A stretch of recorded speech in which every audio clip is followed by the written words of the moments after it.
اعوذ باللہ من الشیطان الرجیم، بسم اللہ الرحمن الرحیم۔ السلام علیکم عزیز طلبہ و طالبات، امید کرتی ہوں کہ آپ نے اپنا پچھلا سبق الدرس الاول الف اچھے طور سے یاد کر لیا ہوگا۔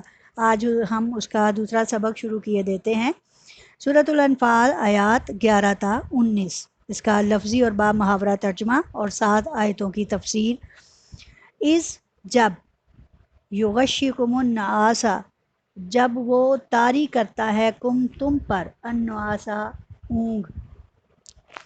جب وہ تم پر طاری کرتا ہے النعاسا اونگ، امانتاً امن والی، منہ اس سے، وینزل اور وہ نازل کرتا ہے، علیکم تم پر، من السماء آسمان سے، ماء پانی، لیطہرکم تاکہ تمہیں پاک کر دے، بھی اس کے ساتھ، ویذھبا اور دور کر دے، عنکم تم سے، رجز الشیطانی شیطانی نجاست،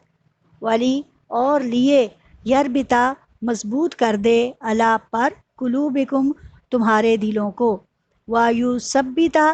اور ثابت کر دے، بھی اس کے ساتھ، الاقدامہ تمہارے قدم۔ الاقدام جمع ہے قدموں کی، اور اس سے مراد ہے کہ اللہ تعالیٰ تمہارے قدموں کو مضبوط کرنا چاہتا ہے۔ اب یہاں سورہ انفال میں ہم غزوہ بدر کے بارے میں پڑھ رہے ہیں، اور یوں سمجھے کہ اب ہم میدان بدر میں پہنچ چکے ہیں۔ اب وہاں پہ جا کر کافروں نے کیا کیا کہ نسبتاً بہتر جگہ پر پڑاؤ ڈال لیا اور پانی پر بھی قبضہ کر لیا، جبکہ مسلمانوں پر ناگزیر حالات میں ریت کے ٹیلے رہ گئے تھے، انہی پر مسلمانوں نے اپنا پڑاؤ ڈال لیا۔ اب دونوں کا بھی آمنا سامنا ہونا تھا کہ اس دوران مسلمان کسی حد تک پریشانی میں مبتلا ہوئے۔ انہیں اس چیز کا خدشہ ہوا کہ چونکہ وہ چلنا پھرنا چاہتے تھے تو ریت میں پاؤں بار بار دھنس رہے تھے، ان کے لیے مشکل ہو رہی تھی، پانی بھی میسر نہ تھا۔ اس صورت میں مسلمان کافی پریشان تھے۔ مسلمانوں نے اندر ہی اندر اس چیز سے پریشان تھے کہ اللہ تعالیٰ نے ان کی مدد فرمائی، اور وہ کیا کہ اللہ تعالیٰ نے ان پر سب سے پہلے آسمان سے پانی برسایا۔ پانی جب بارش خوب ہوئی، جو ریت کے ٹیلے پہلے ریت کے ذرے اڑ رہے تھے، وہی ریت جو ہے وہ پانی کے ساتھ جم گئی۔ اب مسلمان اس پر بڑی ہی احتیاط کے ساتھ، بڑی خوبصورتی سے، تیز قدموں کے ساتھ چل سکتے تھے۔ دوسری یہ کہ چونکہ مسلمان اپنے ساتھ لڑائی میں اپنی عورتوں کو بھی لے کر آئے ہوئے تھے، اور حالت جنابت اور نجاست جو کہ بول و براز کے سلسلے میں تھی، یعنی پیشاب یا پوٹی کر لینے میں، تو وہ اپنے آپ کو چونکہ طہارت پورا نہیں کر پا رہے تھے، اس وجہ سے بھی پریشان تھے۔ اور شیطان انہی وسوسوں کی وجہ سے، ضیاء القرآن میں مولانا پیر کرم علی شاہ لکھتے ہیں کہ رجز شیطان سے مراد ہے، رجز شیطان سے مراد ہے کہ شیطان مسلمانوں کے اندر وسوسے ڈال رہا تھا کہ تمہارے اندر اللہ کے رسول موجود ہیں، تم نماز بغیر طہارت کے پڑھ رہے ہو، تم کیسے ہو کہ اللہ تعالیٰ تمہاری مدد نہیں کر رہا۔ تو اس بات سے اللہ تعالیٰ نے، اس بات پر اللہ تعالیٰ نے مسلمانوں کی مدد فرمائی، اور یقیناً جب مسلمانوں کے ساتھ اللہ تعالیٰ کی ذات موجود ہو تو کسی دوسرے کی ضرورت باقی نہیں رہتی۔ اللہ تعالیٰ نے انہی ضرورتوں کے تحت آسمان سے ان پر پانی برسایا، اور اس پانی میں وہ خوب نہائے دھوئے اپنے، اور پانی انہوں نے بھر بھی لیا۔ اس کے علاوہ انہوں نے اس سے، اللہ تعالیٰ نے رات کو ٹھنڈی ہوائیں چلا دی، اور اس سے کیا ہوا، اذ یغشکم النعاسا کہ جب تم پر نیند طاری کر دی، یعنی کہ اللہ تعالیٰ نے تمہیں پیاری سی نیند سے تمہیں ڈھانپ دیا، اور تم خوب رات بھر سوئے، اور ادھر سے پانی کی کمی بھی دور ہوئی، نجاست بھی دور ہوتی رہی۔ اس کے نتیجے میں مسلمان ساری رات خوب اچھی نیند لے کر سوئے، اور صبح اٹھے تو تازہ دم تھے، اور لڑائی کے لیے تیار تھے۔ اور وہی صبح تھی جب 17 رمضان المبارک سن 2 ہجری کو یہ معرکہ پیش آیا تھا۔ چنانچہ مسلمان جو ہیں وہ اس غزوہ میں حاش بشاش اور تازہ دم ہو کر اٹھے، اور مسلمانوں نے وہ فتح حاصل کی کہ جس کو تاریخ میں سنہری حروف سے لکھے جانے کے قابل ہے۔ اب اسی آیت کا ایک دفعہ دوبارہ لفظی اور با محاورہ ترجمہ سنیے۔ اذ یغشکم النعاسا کہ جب وہ طاری کر رہا تھا، یا جب وہ طاری کر رہا تھا یا طاری کرتا تھا، نعاسا ان پر نیند، امانتاً امن والی، منہ اس سے، وینزل علیکم من السماء اور وہ ان پر آسمان سے اس نے پانی برساتا ہے، ماء ان پانی، لیطہرکم تاکہ تمہیں پاک کر دے بھی اس کے ساتھ، وَیُذْہِبَ عَنْکُمُ الرِّجْزَ الشَّیطَانَ اور تم سے شیطانی نجاست کو دور کر دے، وَلِیَرْبِطَ عَلیٰ قُلُوبِکُم اور تمہارے دلوں کو اس سے مضبوط کر دے تاکہ تم تسلی میں رہو، وَیُثَبِّتَ بِهِ الْأَقْدَامَ اور اس سے تمہارے قدموں کو مضبوط کر دے۔ یہ تھی اللہ تعالیٰ کی مسلمانوں پر رحم اور اس کی خاص انعامات جو اس نے مسلمانوں پر کیے۔ اور دوسری طرف کفار کے ساتھ کیا حالات تھے کہ چونکہ وہ نشیبی علاقے میں تھے، پانی جو ہے وہ کثرت سے وہاں جمع ہو گیا، اب انہیں لڑائی کرنے میں مشکل پیش آ رہی تھی، اور جس وجہ سے وہ اپنے آپ میں رعب اور دبدبے میں آئے بیٹھے تھے، اللہ تعالیٰ نے ایک ہی جس میں ان کا اس رعب کو ختم کر دیا۔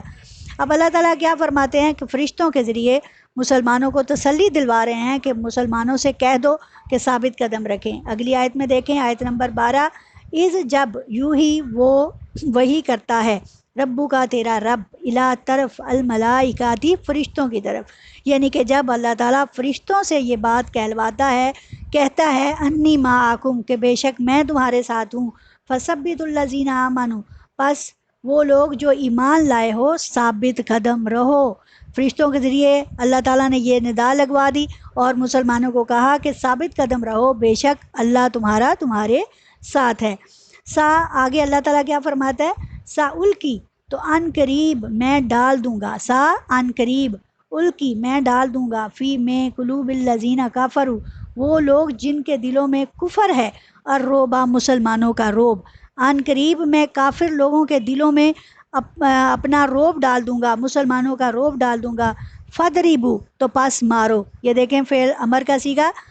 پس اضربوا مارو، فوقا اوپر، العناقی ان کی گردنوں پر، وَضْرِبُوا اور مارو، منہم ان کے، کلا ہر بنانن جوڑ پر، بنانن جمع ہے بنانا کی اور اناق جمع ہے انوکن یعنی کہ گردن کی۔ اب یہاں پہ کیا حکم ہے کہ مارو ان کی گردنوں پر، یعنی گردنوں پہ مار کے ان کے سر اڑا دو، اور ان کے ہر جوڑ پر مارو تاکہ انہیں تکلیف انتہائی طور پر پہنچے۔ آپ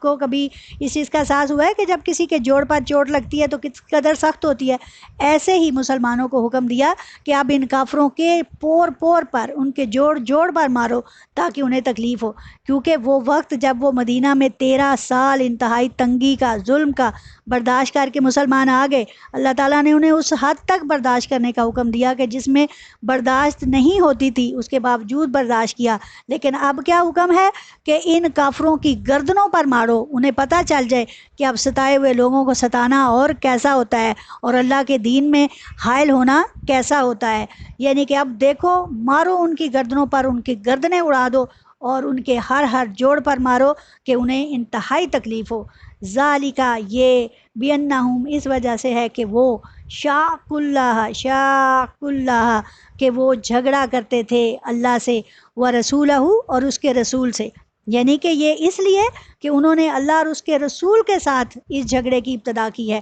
اور جب کوئی اللہ اور اس کے رسول کے ساتھ جھگڑے کی ابتدا کرتا ہے تو پھر انجام وہ خود دیکھ لیتا ہے کہ اللہ تعالیٰ ان کے ساتھ کیا کرتا ہے۔ وَمَن یُشَاقِ اللَّهَ اور جو کوئی وَمَن یُشَاقِقِ اللَّهَ اور جو کوئی اللہ کے ساتھ